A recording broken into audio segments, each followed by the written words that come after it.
Hey, welcome to a beautiful edition of the Lyle Style Show. This is a special Friday edition of the Lyle Style Show because my guest is special itself. Matter of fact, he was my first guest on the Lyle Style Show, and now he was mayor back in the day, but now he's running for governor. I want to introduce you to Ross Wilburn. Hey, Ross, man, thank you for coming back on, man, my show, Good to man. see you, long time. Good to see you, my friend. Good to see you. Yeah, oh, my very good. goodness. I mean, look, since we last talked in 2012. Yes. Wow, a lot has happened in your life. It has. Oh my goodness, you're from university now. You're doing big things in Iowa State. Iowa State. So I've been living in Ames for the past 3.5 years now, Okay. working for. Well, come on, let's get a little background. Okay. What's going on with you, so people know. Sure. I'm working at Iowa State University Extension and Outreach. I was at the Iowa City School District before, and they invited me to apply for a position as diversity officer and as the associate director of community and economic development. And so I went there, took it out, and it's been good. Life's been pretty good. So you've been living there, or you've been going back for? I've been living in Ames. Real science and engineering, agriculture there, and here we've got the medical school, but emphasis on liberal arts. And whilst both schools have that, you know, I enjoy university towns in either case, but there's in Iowa City, there's a little bit more emphasis, or I guess a scale, in terms of the arts and music. For example, here the Arts Fest is 3 days, the Jazz Fest is 3 days, the Soul Fest is a couple days. There's you know, several other festivals, and they've got a few festivals in Ames, but just not as many days long. Okay, so just a little bit, but I enjoy both places. Well, actually, I mean that's a good thing. So I mean now you're originally from Davenport. I went to junior high and high school in Davenport. I'm originally from Galesburg, Illinois. Yeah, my father was working for International Harvester, making combines, so I was affected by the farm economy back then. Wow. But he got tired of driving back and forth between Galesburg and Davenport, so when I started 6th grade, it was in Davenport. Davenport, did you went to high school there? Davenport Central, class of 1982. Oh my goodness, you're still young, man. You know, I'll take every year I can get, though. Every year I can get. Wow, because I remember you was on the show 2012, man. You was telling me about your situation running for mayor and how you won being a mayor and being the first African American to be mayor in Iowa City. Right. Really was a big deal back then. Then a lot of stuff was going on, and how older lady came up to you, was talking to you about you being, you know. Oh, yeah. We had been discussing it. I remember you asking the question about the significance of that, and I said for some people it made a difference, for others not so much. And I knew that would be the case, but when I walked out of City Hall that day, I bumped into someone, and she had tears in her eyes, and an African American woman, and she said, I just didn't think it was possible, and I'm so proud right now to be in Iowa City. And so for some people it matters, and for others not so much. It was a blessing, man. Yeah, that's what the whole thing about change, man. Right. Changing people's perspective about stuff, and you know, you came on the show. I mean, because I knew you back in the '90s and stuff like that. So so you were very well known in Iowa City back then, and then ran for mayor. You did good things and stuff like that. So. Then you started doing things at the university? Was it university or what school did you? Oh, well, I taught at the University of Iowa for 3 years at the School of Social Work, and I ran the Quad Cities Graduate Center, so I was back and forth between Iowa City and Davenport then. So I've been doing a lot of traveling the past 3.5 years at Iowa State Extension and Outreach, because I'm the diversity officer. Okay, diversity, now what is that? Teaching our staff how to work with people who have a different cultural background than their own, whatever that might be, and we do that through a specific curriculum. And then there's situations that come up that I consult with, and then an opportunity to get back working with cities with our community economic development piece. We've got staff that help with you know, redeveloping urban and rural economies. Oh wow! Yeah. That's I mean, that's some good stuff, man. Really some good stuff. Now so then. And also back in the day, you was with the United Action for Youth. United Action for Youth. Yeah, as a youth worker for about 9.5 years. I worked with teenagers and their parents. We had the drop-in center, runaway and homeless youth, but all youth were coming down there, and I think that's kind of a theme as part of the work that I've been doing at Iowa State, but also part of our campaign in terms of creating a welcoming and inclusive Iowa. So that's been a theme throughout my life. Yeah, I know. Man, okay, now, now you have a kid, you have a daughter? I have a son and a daughter. Son and daughter, okay, yeah, okay, tell me a little bit about how they're doing. They're doing well. My son is 26, and Oh, my my daughter's goodness. 23, and I have no idea where the time went. But They grew- yeah, they do. They do. My son is working for Iowa Fire Equipment Company, Okay, yeah, and yeah. my daughter is finishing up at Marquette with an advertising degree. Wow, man, she can run your campaign. Advertising. She's been doing some of the social media, Twitter stuff. She told me I might pull a muscle if I. Oh, no. She's got me doing it, but. Wow, because I know I've seen you on Facebook and stuff like that with your kids, and I know you do the rag ride. Ragbri. Mm-hmm. Yeah, I mean, and you now do you still teach the bike class? Spin class. In Spin fact, class. I teach in West Des Moines at Gold's Gym there. Okay. And then once a month, I try and get back to Iowa City or North Liberty, actually, to teach in North Liberty at Core Fitness. Wow. And actually, tomorrow, Saturday, I'm going to Makokata. There's someone who wants me to, she's hosting a Meet the Candidate, governor candidate, at Right. the library in Makokata. But she's a group fitness manager at the YMCA, so she and I are going to co-teach a spin class at 7 in the morning, and then we'll go to the Meet the Candidate event. Oh my good man. Yeah. Okay, you know what? See, this is a beautiful thing, man. You are so diverse with people, and people love you, especially in the state of Iowa. And people love you. You've done well with your life. I mean, just a blessing for you being African American and whatnot. But you reach not only blacks, you reach other people too. You reach outside.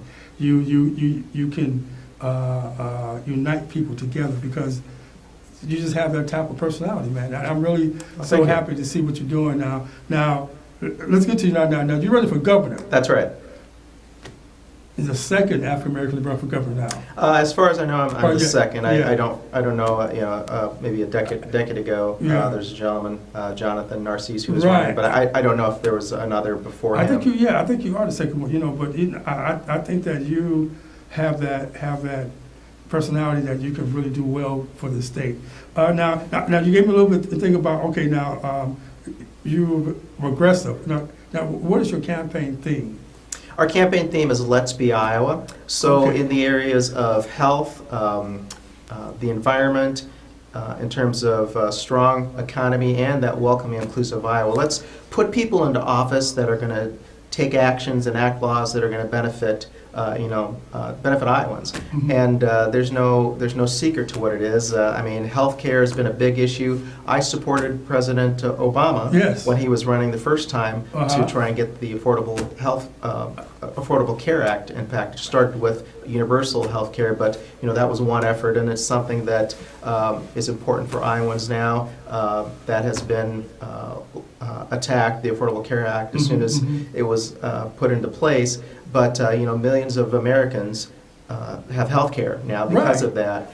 And since those efforts are being rolled back, there's some things that we can do right here in Iowa, like putting a single payer option in place. Okay, what so does that contribute? Well, it'll be an option for people to buy into a Medicare plan that wouldn't be able to. And then we also have Medicaid that there have been changes that have been privatized, and that's had a negative effect on people that have been receiving Medicaid for their health care and mental health care, as well as the providers. They're not being paid, and it's really folks in the rural areas are struggling. Some of the hospitals are not offering health care to someone who might have Medicaid, and so it's putting pressure right here in Iowa City at University of Iowa hospitals and clinics. I know that the waiting line to get into the emergency room has been pretty severe, and people waiting for beds a long time. So it's something that we can do. The governor can roll back and have the state take over providing that Medicaid service. Well, how come they haven't done it now? What's the deal? Well, it's a different philosophy by our past governor and our current governor.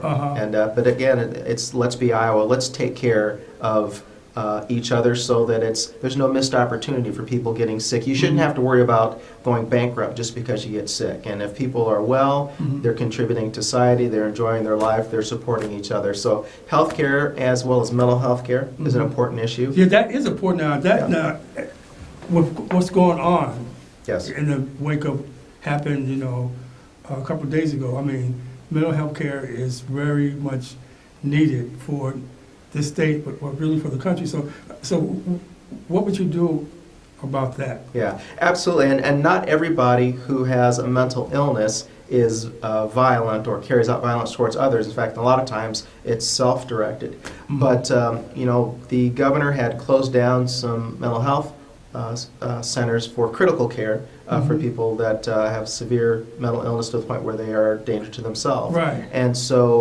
told to close them down, and no notice, but they have to go back into the community with no support in the community. And so, one, we need to have those critical options available, but there's also not enough providers in the state of Iowa. If you need some type of psychiatric evaluation or psychiatric care so that you're not at a danger for harming yourself, it's months wait, or people are having to travel to other states. So developing a comprehensive mental health system so that Department of Human Services, the Department of Education, our schools, the correction centers, that they're all working together so that we have a comprehensive set of care. I mean, right now, we are by default using our correctional system for providing mental health care. There's a disproportionate of people in our correction system that have mental health systems. In fact, I bumped into a woman who lives in Northwest Iowa,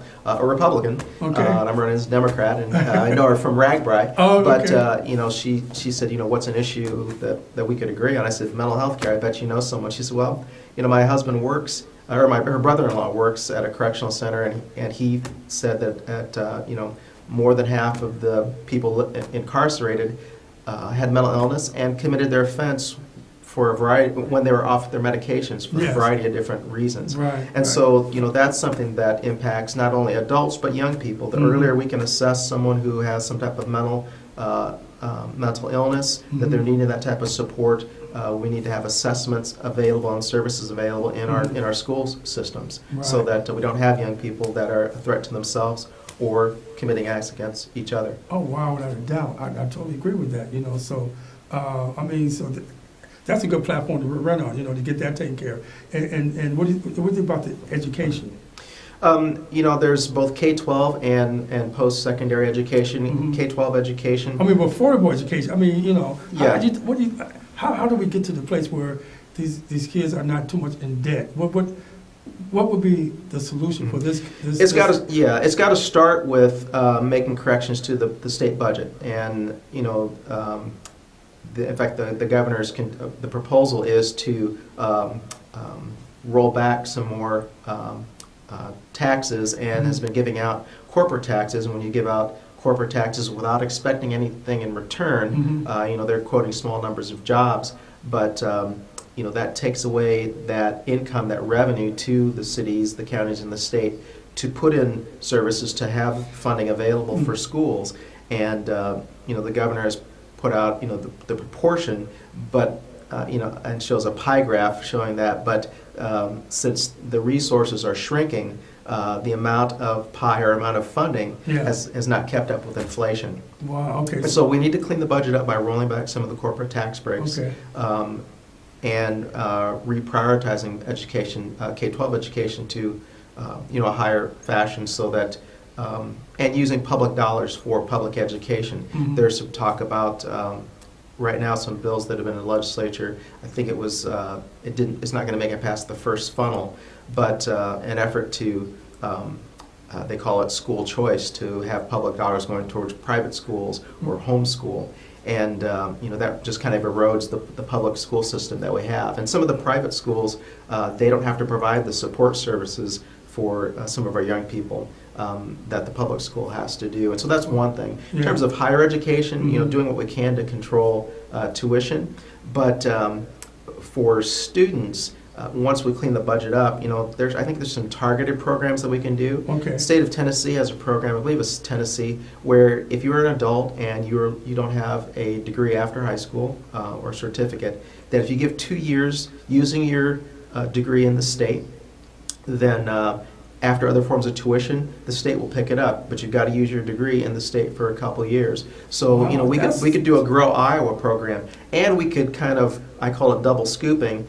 We know we don't have enough mental health care providers, for example. If there's some students who would go into the mental health field, we give them that Grow Iowa program, so they stay in the state for a couple of years. The balance of their tuition is covered by the state, and they're connected, providing a needed service in the state.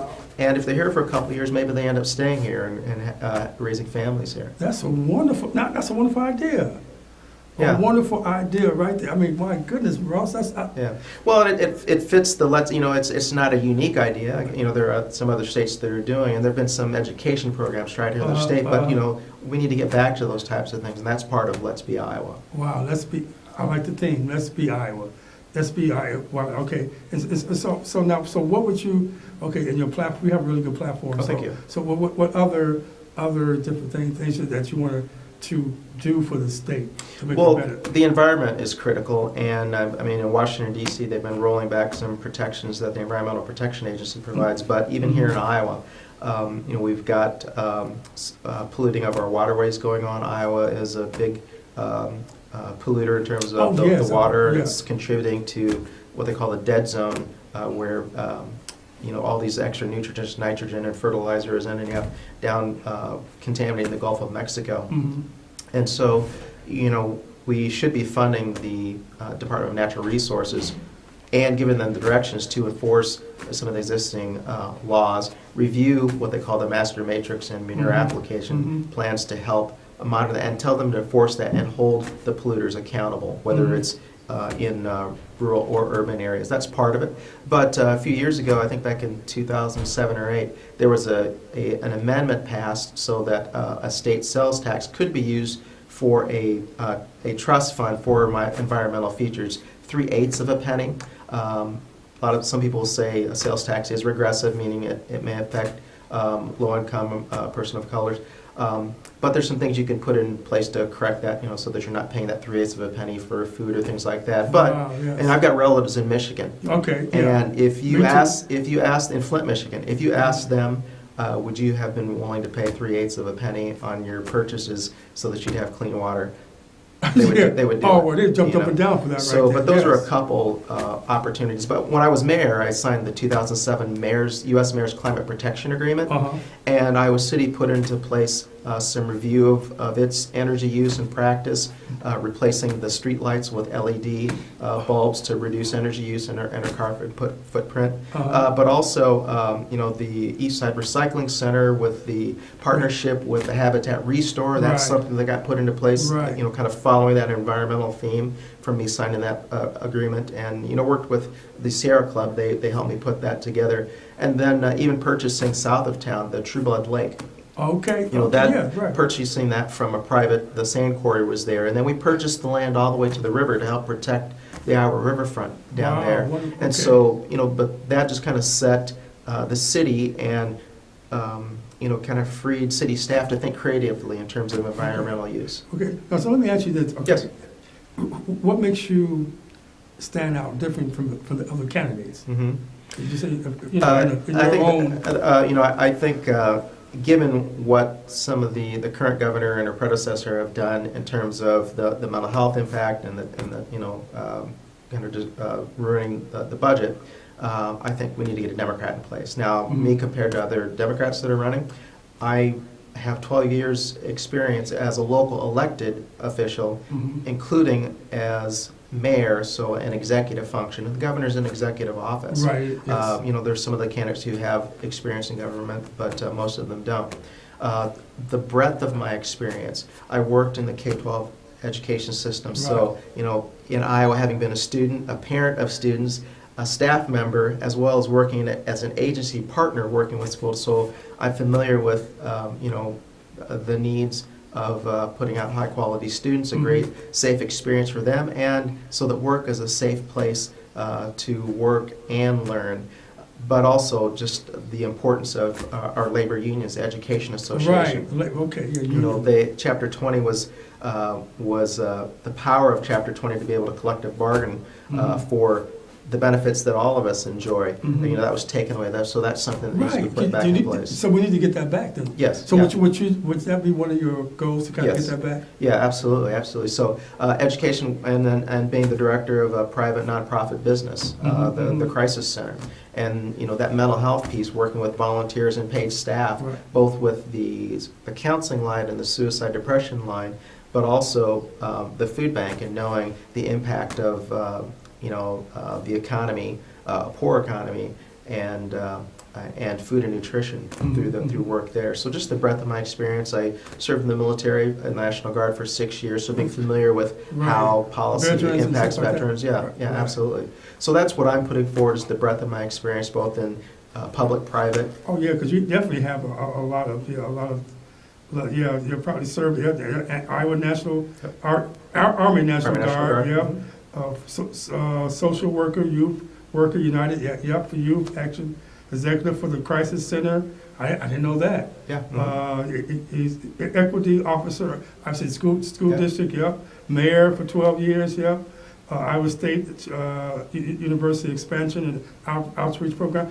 You definitely qualified. Thank you. Yeah. But not only qualified, you're very down to earth type of person, so people can relate to you. Mm-hmm. You know, you're not stuffed shirt. You're not wearing a suit. All that. I mean, you're just down to earth. I meant to dress up to the I just a little kid. We're in the living room. Yeah, here, so, it's just my living room, man. Yeah. I mean, but you could if you want to, though. I've seen you dressed up before, man. And you're very health conscious. This state is very health conscious. You know, Iowa City is, and so you have a lot to offer, not only for the youth, but for the older people too. Yeah, I think you could unite everybody. You know, minorities. You know, all kind of people.